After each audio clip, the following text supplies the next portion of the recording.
ॐ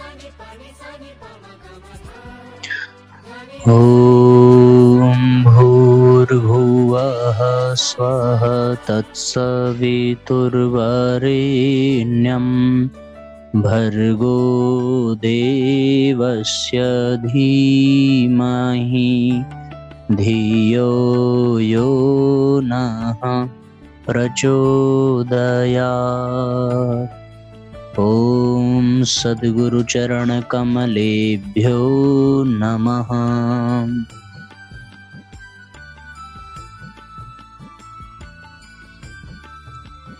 परम पूज्य गुरुदेव परमवंदनीय माता जी के दिव्य संरक्षण में विराजमान ऑनलाइन दैनिक स्वाध्याय के आज के सत्र में आप सबका बहुत बहुत स्वागत, बहुत बहुत अभिनंदन है साथियों। आज हम सभी अप्रैल माह की अखंड ज्योति पत्रिका 2023 की उसका स्वाध्याय करेंगे। आत्म केंद्रित जीवन ही आध्यात्मिक जीवन, ये अध्याय आज हम सब लोग बहुत गंभीरता से सुने और समझें।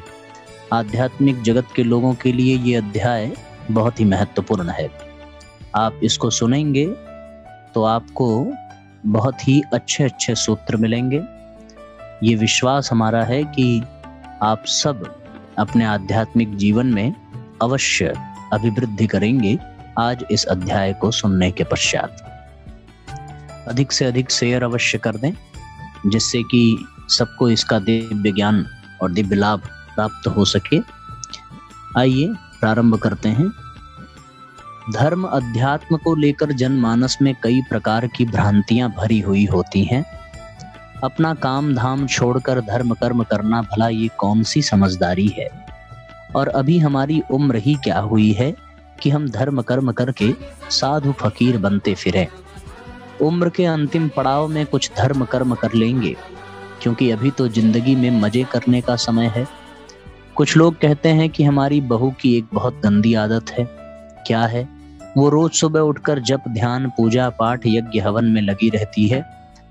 इतना ही नहीं, अब तो वह अपनी बेटियों को भी उसी राह पर ले जा रही है। अभी तो बेटियों के खाने खेलने के दिन हैं।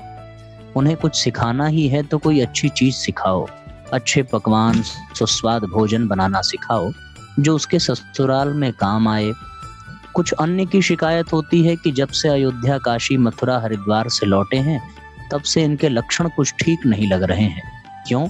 क्योंकि पहले ताश खेलने, जुआ खेलने, गांजा भांग शराब पीने में वे हम लोगों का साथ दिया करते थे, लेकिन जब से हरिद्वार से लौटे हैं तब से हम लोगों से मुंह छुपाते फिर रहे हैं। सुना है वहां किसी से गुरु मंत्र लेकर के आए हैं। ये मंत्र तंत्र धर्म अध्यात्म सब बकवास है। अच्छा हो यदि तुम फिर से रास्ते पर लौट आओ और फिर से मौज मस्ती करो। मौज मस्ती नहीं तो जीवन कैसा? जो मजा रिश्वत और घूसखोरी में है, भला वह मासिक मानदेय में कहां?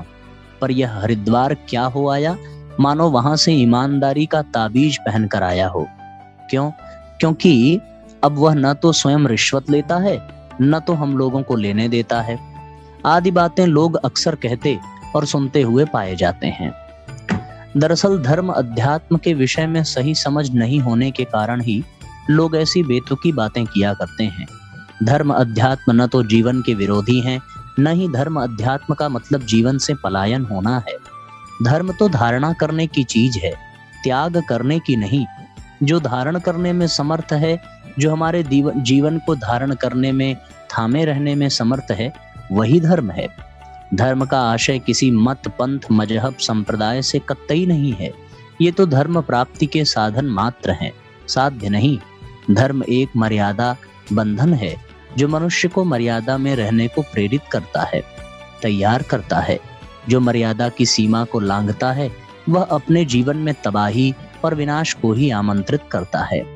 दुर्योधन, दुशासन, रावण, कुंभकर्ण आदि कई ऐसे पौराणिक ऐतिहासिक चरित्र हैं जो धन धान्य से परिपूर्ण होते हुए भी मर्यादा में नहीं रहने के कारण विनाश को प्राप्त हुए। मर्यादा से तात्पर्य मानवीय मर्यादा से है। मनुष्य में मनुष्योचित मर्यादा न हो, मानवीय गुण न हो, मानवीय चरित्र न हो, तो फिर वह मनुष्य कैसा? हाँ, वह आकृति से मनुष्य जैसा दिख अवश्य सकता है, पर मनुष्यता, मानवीय गुणों के अभाव में वह वास्तव में मनुष्य जैसा व्यवहार नहीं कर सकता। धर्म ही मनुष्य में मानवीय गुणों को भरकर उसे सही माने में मनुष्य बनाता है। जैसे तूफानों में भारी बर्बादी तबाही देखने को मिलती है, वैसे ही धर्म के बजाय जब मनुष्य अधर्म अर्थात बुराई, बेईमानी, अनीति, असत्य, अनाचार, दुराचार, हिंसा आदि के मार्ग पर चल पड़ता है, तब उसके जीवन में भी भारी तबाही के तूफान आते रहते हैं, जिसके कारण उसका सर्वनाश हो जाता है, उसका भौतिक जीवन बर्बाद हो जाता है और उसका धार्मिक जीवन तो बर्बाद है ही। धार्मिक जीवन से तो उसका कोई लेना देना है ही नहीं। जो धार्मिक है वह बुरा हो ही नहीं सकता, वह बुरे कर्म कर ही नहीं सकता, और जो अधार्मिक है वह अच्छे कर्म करने को न तो प्रेरित होता है और न ही अच्छे कर्म करता है। अभी आवाज अच्छे से आ रही होगी आप लोगों को। जहां न समझ में आए साथियों, वहां अवश्य आप लिख करके प्रश्न पूछें। आइए आगे बढ़ते हैं। सबको स्पष्ट हो रहा है, सबको आवाज अच्छे से आ रही है, बता देंगे एक बार। जैसे समुद्र में ज्वार भाटे उठते रहते हैं, समुद्र में तूफान आते रहते हैं, उसी प्रकार धार्मिक दृष्टि न होने के कारण मनुष्य के मन में विषय वासना, क्रोध, लोभ, मोह, दंभ, दुर्भाव, द्वेष आदि विचार रूप में ज्वार भाटे की तरह उठते रहते हैं। फिर उन दुर्गुणों के आवेश में मनुष्य अधर्म के मार्ग पर चल पड़ता है, बुराई के मार्ग पर चल पड़ता है, जिससे उसका जीवन तबाह हो जाता है। मनुष्य जब धर्म में जीवन जीता है तो उसका जीवन सुख, समृद्धि, शांति से परिपूर्ण होता है। वैसे ही जैसे जब तक नदी अपनी सीमा में बहती है तब तक वह जीवन देती है, हरियाली देती है, खुशहाली देती है, पर जब वह सीमा लांघ जाती है तो बाढ़ जैसी विभीषिका लाती है, बर्बादी लाती है। सीमा तोड़ते ही जीवन दायिनी नदी जीवन लीलने लगती है। वैसे ही अधर्म हमारे लिए भारी विभीषिका की तरह है, जो हमारे साथ साथ औरों के लिए भी तबाही का कारण बनता है। इसलिए हमारे जीवन में धर्म होना ही चाहिए, जो हमें थामे रखे, जो हमारी रक्षा कर सके। वैसे ही जैसे एक माँ आग की तरफ, गहरी नदी की तरफ बढ़ते हुए छोटे बच्चे को उधर जाने से रोककर उसकी प्राण रक्षा करती है, वैसे ही धर्म हमारी रक्षा करता है। जैसा कि कहा गया है, धर्मो रक्षति रक्षितः, अर्थात जो धर्म की रक्षा करता है, अर्थात जो धर्म भावना में जीता है, धर्म उसकी रक्षा करता है। धर्म हमें बुराई की ओर जाने से रोककर हमारी रक्षा करता है।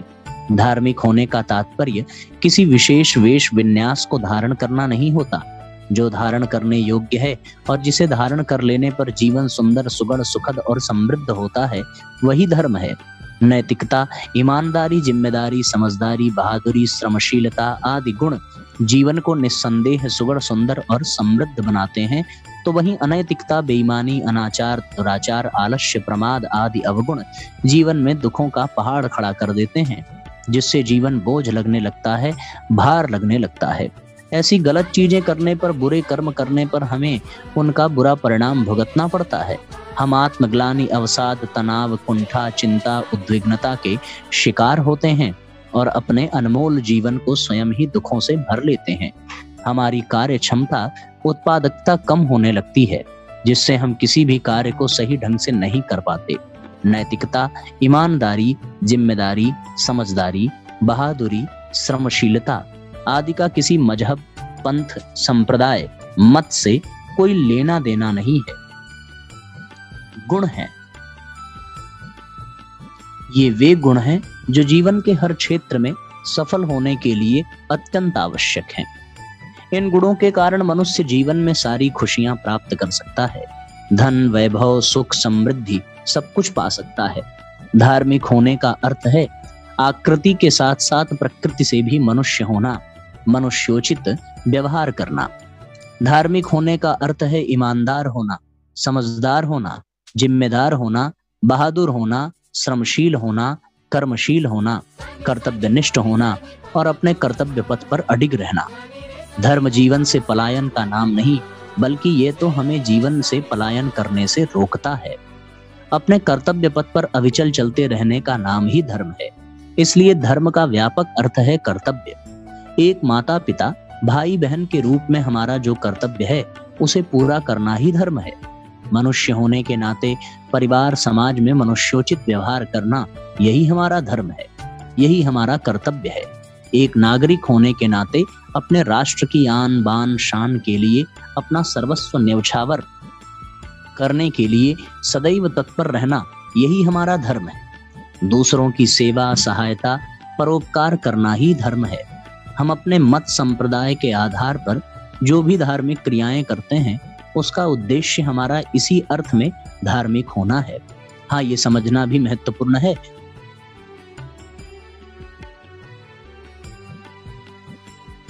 सकते, ईमानदार नहीं हो सकते, नैतिक नहीं हो सकते, परोपकारी नहीं हो सकते, जिम्मेदार नहीं हो सकते, बहादुर नहीं हो सकते। धार्मिक होने के लिए अर्थात नैतिक होने के लिए, कर्तव्यनिष्ठ होने, ईमानदार होने के लिए हमारा आध्यात्मिक होना अत्यंत आवश्यक है। जैसे पूर्णिमा के चांद से काली अंधेरी रात उजियारी हो जाती है, वैसे ही आध्यात्मिक होते ही हम धार्मिक अर्थात नैतिक, ईमानदार, कर्तव्य परायण स्वयं ही हो जाते हैं। उसके लिए हमें कोई विशेष प्रयास नहीं करना पड़ता। कानूनी कार्रवाई किए जाने के डर से, रंगे हाथों पकड़े जाने के डर से, पुलिस अदालत के डर से, सीसीटीवी कैमरे के डर से कोई कर्तव्य परायण और ईमानदार बने रहने का ढोंग ढकोसला कर सकता है, अच्छा दिखने का अभिनय कर सकता है, पर वह वास्तव में अच्छा हो नहीं सकता है, कर्तव्य परायण हो नहीं सकता। क्यों? क्योंकि वह बाहर से जैसा ईमानदार या अच्छा दिखना चाहता है वह भीतर से वैसा है नहीं। इसलिए वो हमेशा वैसा ही करने की फिराक में रहेगा जैसा कि वह वास्तव में भीतर से है। अच्छा मनुष्य होने के लिए मनुष्य के भीतर नैसर्गिक बदलाव आना आवश्यक है। नैसर्गिक व समग्र बदलाव ही व्यक्ति को नैसर्गिक रूप से अच्छा व सच्चा मनुष्य बनाता है। यह काम अध्यात्म ही कर सकता है। मनुष्य का संपूर्ण आंतरिक रूपांतरण अध्यात्म से ही संभव है।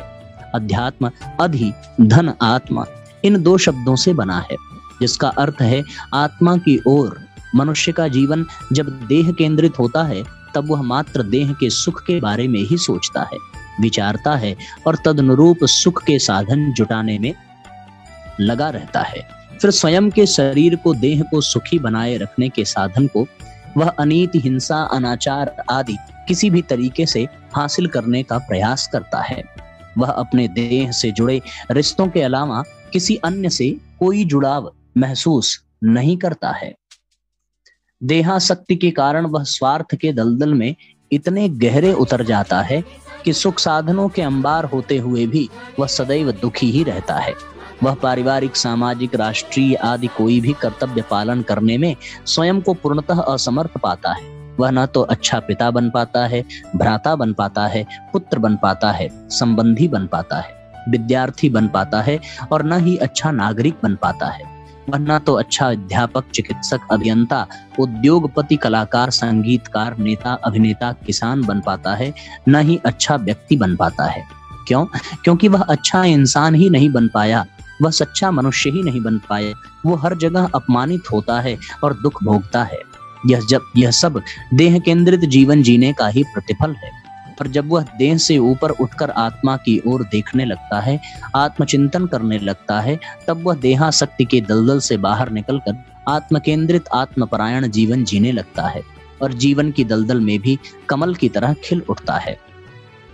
इसलिए युग ऋषि श्री राम शर्मा आचार्य जी ने अध्यात्म को जीवन का शीर्षासन कहा है, अर्थात देह केंद्रित जीवन को उलटकर उसे आत्म केंद्रित कर लेना ही अध्यात्म है। आत्म केंद्रित जीवन जीने से ही मनुष्य में देवत्व अर्थात दैवी गुणों की अभिवृद्धि होती है और देखते ही देखते उसका जीवन देव स्वरूप हो जाता है। वह स्वयं के बारे में ही नहीं बल्कि सबके हित में सोचता है, विचारता है और तदनुरूप कर्म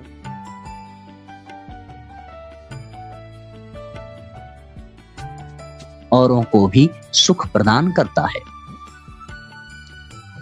उसके जीवन का अधूरापन मिट जाता है और वह कमल सदृश खिल उठता है, जिसकी सुगंध से उसका जीवन सुगंधित हो उठता है।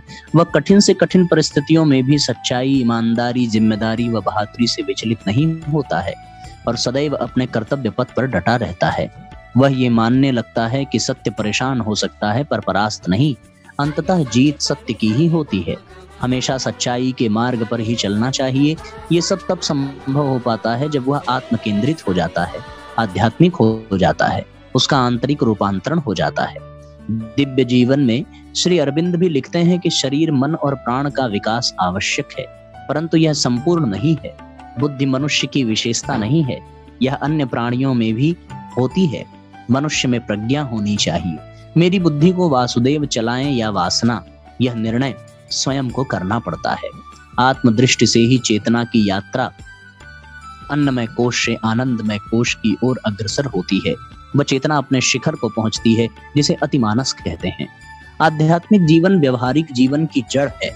जड़ काट दी जाए तो जीवन मृत स्वरूप हो जाता है। आत्म स्वरूप, आंतरिक स्वरूप, आत्मबोध आवश्यक है। केवल देह आधारित मनुष्य संतुष्ट और समृद्ध नहीं हो सकता। मन से, बुद्धि से आत्मा की ओर जाना होगा। व्यक्तिगत चेतना को समाहित होना होगा दिव्य चेतना से। अपने जीवन को तीव्रतम आध्यात्मिक अभिप्सा, उच्चतर संकल्प और साधना की दिशा में मोड़कर मनुष्य देव पुरुष बन सकता है। मानव अभी भी धरती पर ईश्वर का सबसे उर्वर बीज है। किसी महापुरुष ने कहा भी है कि जैसे मोमबत्ती बिना आग के नहीं जल सकती, वैसे ही मनुष्य भी आध्यात्मिक जीवन के बिना नहीं जी सकता। धर्म एवं अध्यात्म, भौतिक जीवन और आध्यात्मिक जीवन दोनों के लिए परम आवश्यक है। धर्म, अध्यात्म ही भौतिक और आध्यात्मिक जीवन को विविध रंगों से भरकर, रसों से बढ़कर तृप्त करते हैं, पूर्ण करते हैं। अस्तु आध्यात्मिक होने का अर्थ सत्य, प्रेम, करुणा, संवेदना आदि दिव्य भावों से भरा होना है। जो इन दिव्य भावों से भरा हुआ है वह सही माने में आध्यात्मिक है, वही सही माने में पूर्ण है। पर सत्य, प्रेम, करुणा, संवेदना, आनंद आदि भावों से हम तभी भरते हैं जब इन दिव्य भावों के शाश्वत स्रोत पर ब्रह्म, परमात्मा से जुड़ते हैं। जैसे हिमालय से जुड़ी हुई नदियों में हिमाच्छादित हिमालय का शीतल जल सदैव बहता रहता है, वैसे ही जब मनुष्य अपनी आत्मा से ही आत्मा में विराजमान परमात्मा का सतत ध्यान करता है, स्मरण करता है, पूजन करता है, तब सच्चित आनंद स्वरूप परमात्मा सत्य, प्रेम, करुणा, संवेदना और आनंद के रूप में साधक की आत्मा में उमगने और उमड़ने लगता है, जिसकी अनुभूति साधक को पल पल होती रहती है। तब वह देह में होते हुए भी देहासक्ति से मुक्त होता है। वह सदा अपनी आत्मा में परमात्मा की अनुभूति पाता है। वह अपने समस्त सांसारिक कार्यों को परमात्मा का ही कार्य मानकर पूजा के भाव से करता जाता है। वह कर्म करता हुआ स्वयं को अकर्ता व परमात्मा को कर्ता मानता है। वह अपने समस्त कर्मों को, उसके फलों को परमात्मा को अर्पित करता जाता है। फलस्वरूप वह हानि लाभ, मान अपमान, हर्ष विषाद आदि द्वंद्वों से मुक्त होकर सदा के लिए आनंदित हो जाता है। वह भौतिक भोगों के बीच रहते हुए भी उनके प्रति कोई आसक्ति नहीं रखता और संसार में वैसे ही रहता है जैसे जल में कमल रहता है। वह सर्वव्यापी सर्वज्ञ ईश्वर की सर्वत्र अनुभूति करता है। वह इस विराट विश्व ब्रह्मांड को परमात्मा की ही अभिव्यक्ति मानता है। आध्यात्मिक होने का अर्थ आत्मदृष्टि का खुल जाना। आत्मदृष्टि पाते ही उसे ये बोध होता है कि सर्वव्यापी परमात्मा सर्वत्र व्याप्त है। सर्वज्ञ परमात्मा से हम कुछ भी छुपा नहीं सकते। वे हमारे अच्छे बुरे सभी कर्मों को देख रहे हैं। वो ये मानने लगता है कि आज हम सुख दुख जिस किसी भी स्थिति में हैं, उसके लिए कोई और नहीं बल्कि सिर्फ और सिर्फ हम ही जिम्मेदार हैं। हम जैसा कर्म करेंगे वैसा फल हमें अवश्य प्राप्त होगा। दूसरों की सेवा सहायता को वह सदैव आकुल व्याकुल रहता है। वास्तव में यही आध्यात्मिक होने के लक्षण हैं। यही अध्यात्म है, यही आध्यात्मिक ज्ञान है। गीताकार ने कहा है कि अध्यात्म ज्ञान नित्यत्वम तत्व ज्ञानार्थ दर्शनम एतत् ज्ञानमिति प्रोक्तम ज्ञानम यदतो अन्यथा।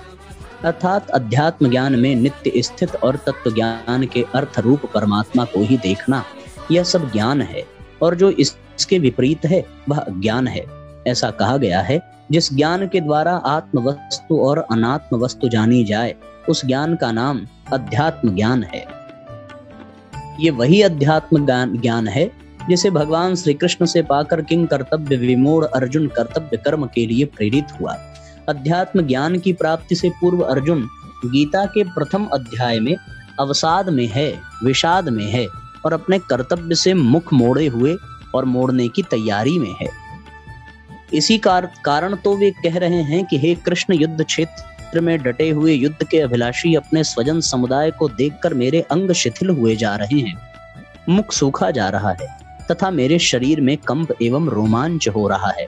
हमारे हाथ से गांडीव धनुष गिर रहा है और त्वचा बहुत जल रही है तथा मेरा मन भ्रमित सा हो रहा है, इसलिए मैं खड़ा रहने को समर्थ नहीं हूँ।